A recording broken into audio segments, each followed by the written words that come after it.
ब्रेकनंतर स्वागत. पुन्हा पाहूयात गावाकडच्या 50 बातम्या. शिर्डीमध्ये राष्ट्रवादीचं 2 दिवसीय अधिवेशन आहे. यावेळी अजित पवारांसोबतच राष्ट्रवादीतील सर्व मंत्री, खासदार, आमदार उपस्थित आहेत. तर अधिवेशनामध्ये नेत्यांकडून मार्गदर्शन केलं जाणार आहे. आमदार सुनील शेळके यांनी लोणावळ्यामध्ये जनसंवाद दौरा केला. प्रभागात जाऊन त्यांनी नागरिकांशी संवाद साधला. यावेळी नागरिकांनी आमदार सुनील शेळकेंसमोर आपल्या समस्यांचा पाढा वाचला. संतोष देशमुख हत्या प्रकरणातील 6 आरोपींची सीआयडी कोठडीची मुदत आज संपते. त्यामुळे या आरोपींना विशेष मकोका न्यायालयात हजर केलं जाणार आहे. यातील काही आरोपींवरती अॅट्रॉसिटीचा गुन्हा दाखल करण्यात आलाय. संतोष देशमुख हत्या प्रकरणातील आरोपी वाल्मिक कराडच्या जामीन अर्जावरती आज सुनावणी होणार आहे. बीडच्या केज न्यायालयात ही सुनावणी होईल. तर हत्या आणि खंडणी प्रकरणात विष्णू साठेच्या सुद्धा जामीन अर्जावर सुनावणी होणार आहे. सांगलीसोबतच जिल्ह्यामध्ये घरफोडी करणाऱ्या सराईतांच्या पोलिसांनी मुसक्या आवळल्या आहेत. पोलिसांनी घरफोडीसोबतच अन्य 8 गुन्हे उघडकीस आणलेत. यावेळी पोलिसांनी तिघांना जेरबंद केलं असून 8,51,000चा मुद्देमाल जप्त केलाय. जळगावच्या यावल तालुक्यातील अकलूद गावाजवळ एका अनोळखी इसमाचा मृतदेह सापडला. देशमुख प्लॉट परिसरात आढळलेल्या या मृतदेहाची अद्याप ओळख पटलेली नाही. पोलीस या प्रकरणी अधिक तपास करत आहेत. उल्हासनगरच्या विठ्ठलवाडी पोलीस ठाण्याच्या हद्दीत असलेल्या अनधिकृत हुक्का पार्लरवर पोलिसांनी छापा मारला. या प्रकरणी अनेकांना पोलिसांनी ताब्यात घेतले. तर मानेरे गावात एका चाळीमध्ये राकेश भोईरकडनं अवैध हुक्का पार्लर चालवलं जात होतं. पुण्यातून बांगलादेशी घुसखोराला पोलिसांनी अटक केली. हा घुसखोर बांगलादेशी स्वारगेटमध्ये मागच्या 10 वर्षांपासून वास्तव्य करत होता. त्याच्याकडनं पोलिसांनी बनावट आधार कार्ड, पॅन कार्ड आणि वोटिंग कार्ड जप्त केलंय. मित्रानंच मित्राची हत्या केल्याची घटना बुलढाण्याच्या मलकापुरात घडली. औद्योगिक प्रशिक्षण संस्थेजवळील मोकळ्या मैदानात या युवकाची रुमालानं नाक तोंड दाबून हत्या करण्यात आली. या प्रकरणी संबंधित आरोपी मित्राच्या विरोधात गुन्हा दाखल झालाय. वाढत्या सायबर गुन्हेगारीला आळा घालण्यासाठी राज्याचं स्वतंत्र सायबर सुरक्षा धोरण 2025 तयार केलं जाणार आहे. त्यासाठीची माहिती आणि तंत्रज्ञान मंत्री अॅडव्होकेट आशिष शेलार यांनी सायबर सुरक्षा धोरण कार्यदलाची स्थापना केली. यातून राज्याच्या आयटी आणि डिजिटल पायाभूत सुविधांची सुरक्षा आणि संरक्षण केलं जाणार आहे. नारायणगाव येथील अपघातातील फरार आरोपीला अटक करण्यात पोलिसांना यश आलं. रोहित कुमार असं ट्रक चालकाचं नाव असून हरियाणाला तो पळून जाण्याच्या तयारीत होता. नवी मुंबईतल्या नेरूळ भागात कोल्ड प्ले कॉन्सर्ट होणार आहे. 3 दिवसीय कोल्ड प्ले कार्यक्रमामुळे वाहतूक कोंडी होण्याची शक्यता लक्षात घेऊन महामुंबईतील यंत्रणांनी सज्जतेची आखणी केली आणि या कार्यक्रमासाठी नवी मुंबईमध्ये 10,000हून अधिक वाहनं येण्याचा अंदाज आहे. या कोल्ड प्ले कार्यक्रमाला लहान मुलांना घेऊन जाण्यावरती जिल्हा बाल संरक्षण विभागानं बंदी घातली आहे. लहान मुलांना संगीत कार्यक्रमातील आवाजामुळे होणारा त्रास लक्षात घेता आयोजकांनी या अधिसूचना जाहीर केल्या आहेत. या कोल्ड प्लेच्या शोचं डी.वाय. पाटील स्टेडियममध्ये आयोजन करण्यात आलं आहे. त्यासाठी देशभरातनं रॉक बँडचे चाहते शहरात येणार असल्यामुळे प्रमुख हॉटेलच्या खोल्या फुल झाल्या आहेत. तर पार्किंगसाठी जागा देखील नाही. त्यामुळे नवी मुंबई मालामाल होणार आहे. तर एनएमएमटीच्या जादा बसेस तैनात ठेवण्यात आल्या आहेत. नवी मुंबईत प्रथमच जागतिक कीर्तीच्या कोल्ड प्ले या संगीत कार्यक्रमाचं आयोजन करण्यात आलं. त्यामुळे कुठेही वाहतूक कोंडी होऊ नये या दृष्टीनं नवी मुंबई पोलीस आयुक्तालय क्षेत्रामध्ये सर्व प्रकारच्या जड अवजड वाहनांना प्रवेश बंदी असणार आहे. बोरिवलीमधील संजय गांधी राष्ट्रीय उद्यानातील सिंह सफारीमध्ये तब्बल 14 वर्षांनी सिंहाच्या छाव्याचा जन्म झाला. सिंह सफारीमधील मानसी नावाच्या मादी सिंहानं एका छाव्याला जन्म दिलाय. तर संजय गांधी राष्ट्रीय उद्यानामध्ये सिंह सफारीसाठी गुजरातहून आणलेली मानस आणि मानसी ही सिंहाची जोडी पर्यटकांचं आकर्षण ठरते. बुलढाण्याच्या संग्रामपूर तालुक्याच्या मारोड गावात बैलाचा वाढदिवस साजरा करण्यात आला. बैलाच्या मालकानं केक कापत फटाक्यांची आतषबाजी केली. त्यासोबत ग्रामस्थांसाठी जेवणाचं आयोजन केलं होतं. या अनोख्या वाढदिवसाची सर्वत्र चर्चा सुरू आहे. तर या होत्या सगळ्या सविस्तर, महत्त्वाच्या आणि काही वेगवान स्वरूपातल्या गावाकडच्या बातम्या आपण या बुलेटिनमध्ये बघितल्या. न्यूज 18 लोकमतच्या सर्व प्रेक्षकांचे पुन्हा एकदा आभार. न्यूज 18 लोकमत महाराष्ट्राचं नंबर 1 न्यूज चॅनल केल्याबद्दल आणि आम्ही देखील असेच तुमच्यापर्यंत सगळ्या अचूक वेगवान बातम्या पोहोचवत राहू. यानंतरच्या बुलेटिनमध्ये अशाच काही सविस्तर घडामोडींचा आढावा तुम्ही घेणार आहात माझ्या सहकारी सुवर्ण यांच्यासोबत. आणि आता पाहूयात गावाकडच्या 50 बातम्या. 2 दिवसांपासून सोन्या चांदीच्या भावात पुन्हा एकदा वाढ झाली आहे. सोन्याचे भाव 79,800 रुपये प्रति तोळा आहे. तर चांदीचे भाव 91,600 रुपयांवरती गेलेत. लाडकी बहीण योजनेतनं 4,000 बहिणींनी माघार घेतली. सरकारच्या पडताळणीमध्ये अपात्र ठरण्याची टांगती तलवार आणि आतापर्यंत मिळालेले पैसे परत करावे लागण्याच्या भीतीमुळे लेखी अर्ज देऊन या योजनेतनं महिला बाहेर पडल्या आहेत.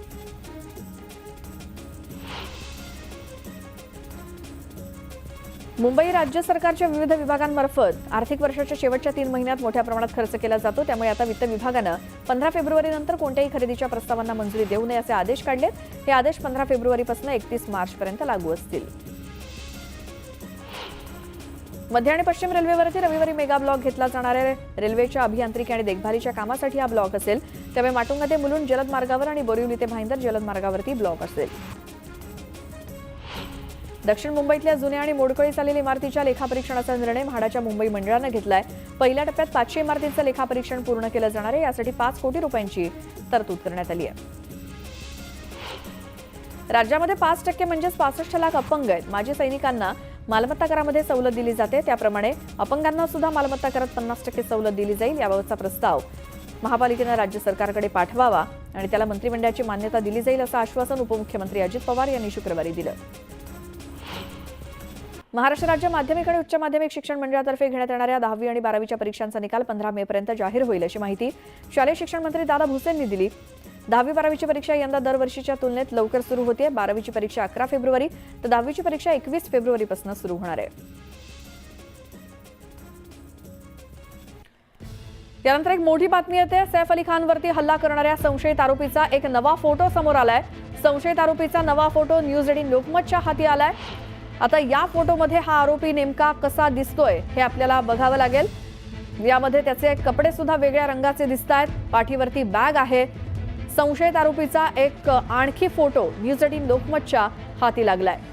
कालपासून आपण जे सीसीटीव्ही फुटेज सैफ अली खानच्या इमारतीतलं हा आरोपी वर चढताना खाली उतरताना समोर आलं होतं. त्यानंतर वांद्रे स्टेशन परिसरामध्ये वांद्रे रेल्वे स्टेशन परिसरात निळा शर्ट घातलेला हा संशयित पुन्हा एकदा सीसीटीव्ही कॅमेरामध्ये कैद झाला आणि आता जो काही फोटो समोर आलेला आहे त्यामध्ये पिवळ्या रंगाचा शर्ट घातलेला हा संशयित आणि त्याचा फोटो न्यूज 18 लोकमतच्या हाती लागलाय.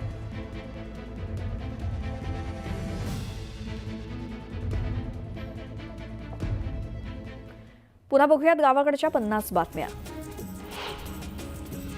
मुंबईकरांना शुक्रवारी दिवसभर उकाडा सहन करावा लागला. मुंबईचं तापमान 35 अंशांवरती गेलं आणि कमाल तापमान 4.6 अंशांनी अधिक नोंदवलं गेलं.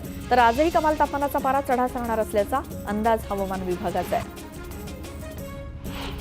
काही दिवसांपूर्वी मुंबई महापालिका आणि महाराष्ट्र प्रदूषण नियंत्रण मंडळानं केलेल्या कडक कारवाईमुळे मुंबईच्या हवा गुणवत्तेत सुधारणा झाली होती.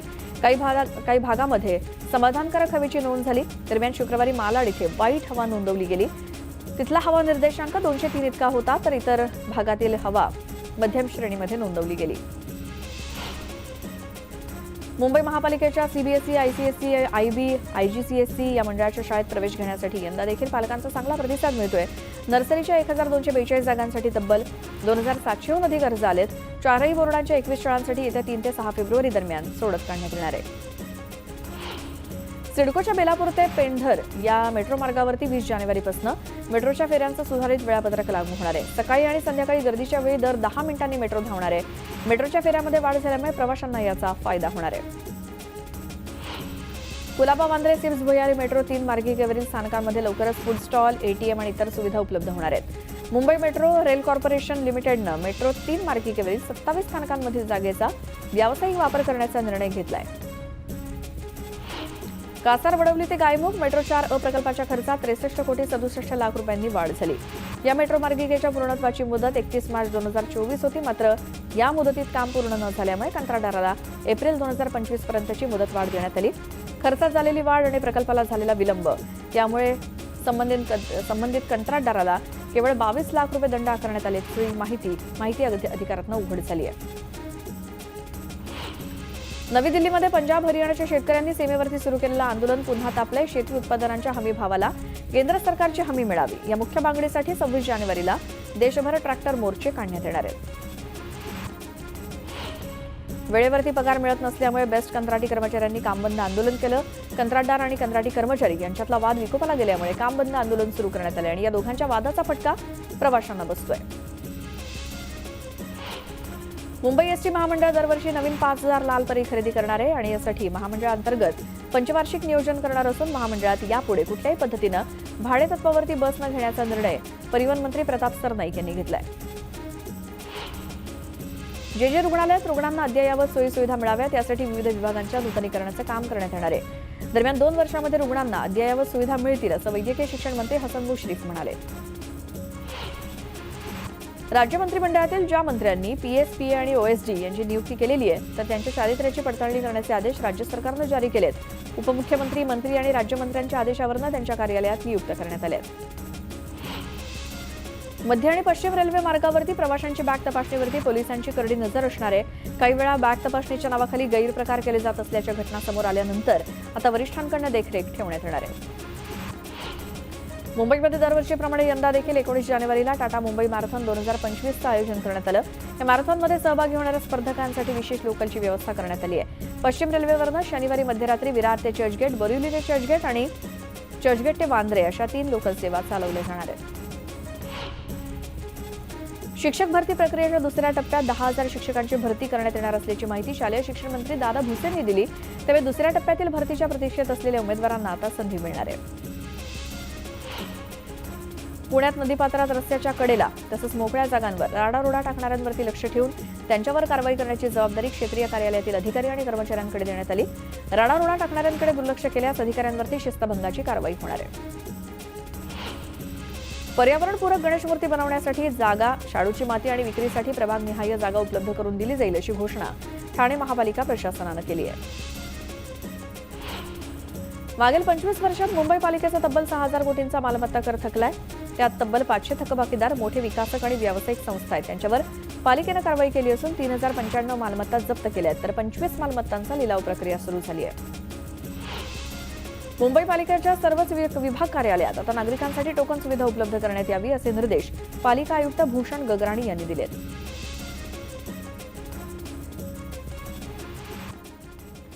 एक महत्त्वाची बातमी आहे ती म्हणजे अभिनेता सैफ अली खानला रिक्षातून हॉस्पिटलमध्ये दाखल करण्यात आलं होतं. सैफकडे तर अनेक आलिशान कार असताना सुद्धा रिक्षातून हॉस्पिटलमध्ये नेण्याची का वेळ आली, बघूयात हा रिपोर्ट. चाकू हल्ल्यात जखमी झालेल्या सैफ अली खानला रिक्षातून लीलावती हॉस्पिटलमध्ये उपचारासाठी नेण्यात आलं होतं. मात्र सैफ अली खानला हॉस्पिटलमध्ये रिक्षातून का नेण्यात आलं असा प्रश्न निर्माण झालाय. कारण सैफ अली खानकडे अनेक लक्झरी कार्सचं कलेक्शन आहे. Mercedes Benz S class, Audi Q7, land Rover defender, range Rover आणि फोर्ड मस्टँग सारख्या महागड्या कार्स आहेत. मात्र या कार्सचा वापर का करण्यात आला नाही ते सुद्धा पाहूया. सैफच्या कार बेसमेंटमधून काढायला वेळ लागला असता. अँब्युलन्सची वाट पाहण्या इतका वेळ त्यांच्याकडे नव्हता. तर एक महिलेने आवाज देऊन थांबवल्याचं रिक्षा चालकानं सांगितलंय. सैफ एका लहान मुलासोबत बोलत होता. रक्तबंबाळ सैफ सोबत तैमूर होता. त्यानंतर 10 मिनिटात सैफला रुग्णालयात नेल्याचं रिक्षा चालकानं सांगितलंय. लेडीज आती आगे से भाग के, उसके बाद में गेट से आवाज आती रिक्शा रिक्शा रोको रोको रोको. गेट खुलता तो 4-5 लोग निकलते हैं. एक बंदा निकलता पूरा खून से लहू लुहान. तो मैंने बैठाया उसको. बैठाने के बाद फिर एक बच्चा बैठता है, एक और एक कोई यंग आदमी बैठता है उनके साथ में. तो 3 लोग कुल मिला के 3 लोग जाते हैं. कोणतीही कार बेसमेंटमधून काढून हॉस्पिटलमध्ये जायला वेळ लागला असता. हल्ल्यानंतर वेळीच उपचार मिळणं अत्यावश्यक असल्याने सैफ अली खानला रिक्षातून नेण्यात आलंय. तर सैफवरती झालेल्या जीवघेणा हल्ला प्रकरणाचा आरोपी नेमका कोण आहे याविषयी पोलीस तपास करतायत. अशातच आता सैफला रिक्षानं लीलावती हॉस्पिटलला नेणारा जो रिक्षावाला समोर आला. सैफला रुग्णालयात नेत असतानाचा थरार त्यानं सांगितला. चाकू हल्ल्यात जखमी झालेला सैफ अली खान रिक्षातून हॉस्पिटलमध्ये पोहोचला. सैफला रिक्षातून हॉस्पिटलमध्ये नेणारा रिक्षा चालक समोर आलाय. भजन सिंग असं रिक्षावाल्याचं नाव असून त्याने सैफला रुग्णालयापर्यंत नेतानाचा थरारक अनुभव सांगितलाय. देख रहा हूँ तो एक इंसान निकल रहा तो खून से पूरा लथपथ है. खून से सब कुछ भीगा हुआ है. तो देखा, उतारा, उसको बैठाया तो मेरे को बोला हॉस्पिटल लेके चलो. तो फिर आपस में एक उसके साथ में सैफ अली खान बैठे. मुझे नहीं ये पता लग रहा कि सैफ अली खान है. मैंने कहा चलो इनमें कुछ हुआ होगा. विशेष म्हणजे रिक्षा चालकाला आपल्या रिक्षात सैफ बसलाय हे शेवटपर्यंत माहिती नव्हतं. ये पता नहीं था कि सैफ अली खान मेरे बैठे हुए. जब वो खड़े, हाँ, जब वो बैठा गाड़ी खड़ा किया हूँ तो गार्ड को बुलाया गया. तो फिर वो बोले उतर, हाँ बुला के तो गार्ड आया, बोला फटाक से स्टाफ को बुलाओ, मैं सैफ अली खान हूँ. फटाक से की जख्म लगा.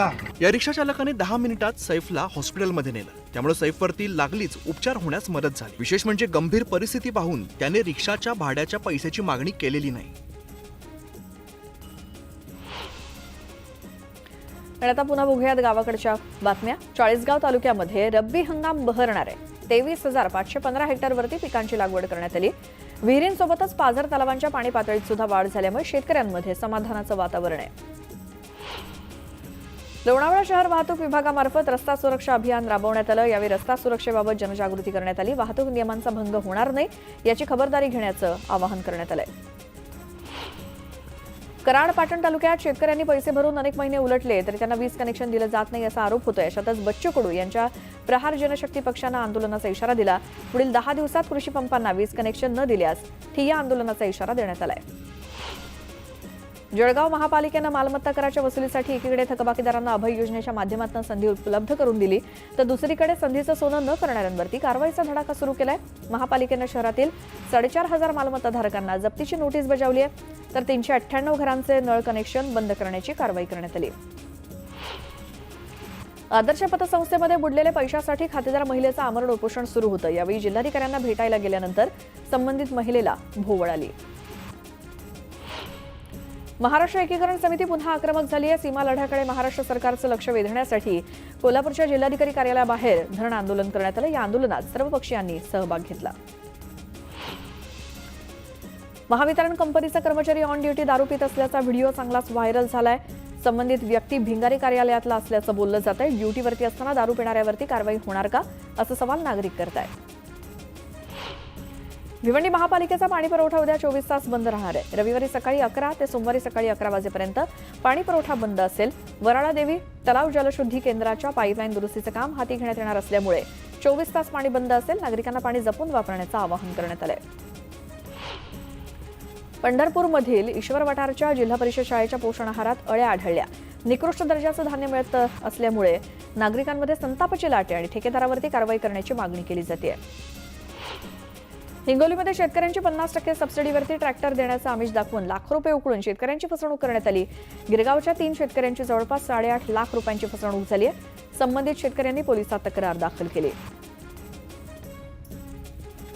इथे वेळ झाली एका छोट्याशा ब्रेकची. लगेच परत येतोय. तुम्ही बघत राहा न्यूज 18 लोकमत.